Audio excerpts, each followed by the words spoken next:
Good morning dear student. Online teaching में आप सभी बच्चों का स्वागत है। बच्चों, आज हम हिंदी व्याकरण में पढ़ने वाले हैं मुहावरे और लोकोक्तियाँ। मुहावरे जैसा कि आप सभी जानते हैं, आपने देखा होगा कि कई लोग अपनी आम बोलचाल की भाषा में कुछ ऐसे शब्दों का प्रयोग करते हैं, कुछ ऐसे शब्दांशों का प्रयोग करते हैं जो कि भाषा को रोचक और प्रभावपूर्ण बना लें, है ना। कई बार हमने ऐसा देखा होगा। इनका प्रयोग ज़्यादातर भाषा जो है वो सरस और सशक्त बन जाती है और एक चमत्कार सा उत्पन्न हो जाता है। अगर मैं विशेषताओं की बात करूं तो मुहावरा जो होता है वो वाक्य का अंग बनकर ही प्रयुक्त होता है। सिर्फ मुहावरों का प्रयोग नहीं किया जा सकता। और साथ साथ मुहावरा क्या होता है, वो बोलचाल या बातचीत के लिए हम इनको प्रयुक्त करते हैं, जिससे कि भाषा और ज़्यादा प्रभावशाली बन सके।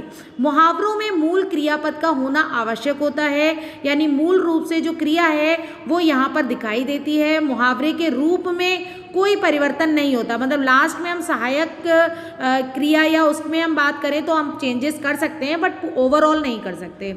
मुहावरे में क्या जो शब्द प्रयुक्त होते हैं उनको हम पर्यायवाची या समानार्थक रूप से प्रयुक्त नहीं कर सकते। अब आइए चलते हैं, इनको हम कुछ साधारण से उदाहरण के द्वारा समझ लेते हैं। आंखें दिखाना, है ना। कोई आंखें कब दिखाता है? जब उसे गुस्सा आ रहा होता है, क्रोध प्रकट करता है।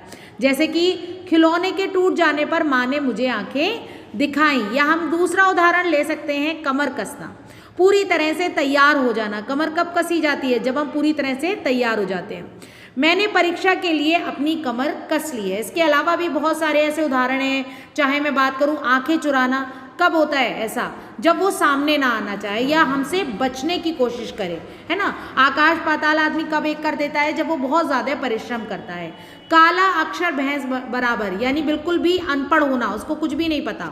उसके साथ साथ अगर मैं बात करूं गले का हार होना, यानी बहुत प्रिय चीज़ होती है ऐसी, तो हमें उसके अर्थ अगर हमें पता होते हैं, यानी भाषा जो है वो हमारी प्रभावशाली हो गई। आम बोलचाल में हमने उसको प्रयुक्त किया, है ना, और उससे क्या हुआ, उसको हमने अर्थ के आधार पर ही वाक्यों में प्रयोग कर लिया, वाक्यों में प्रयुक्त कर लिया। ठीक है।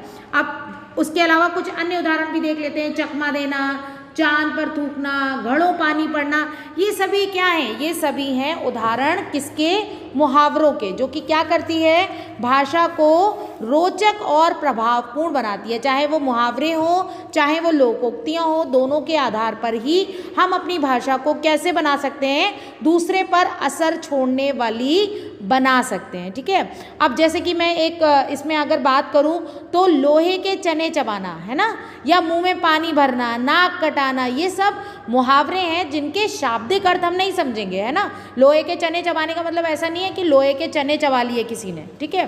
तो ये सब क्या है, ये विशेष अर्थ की तरफ हमारा ध्यान केंद्रित करते हैं। धन्यवाद।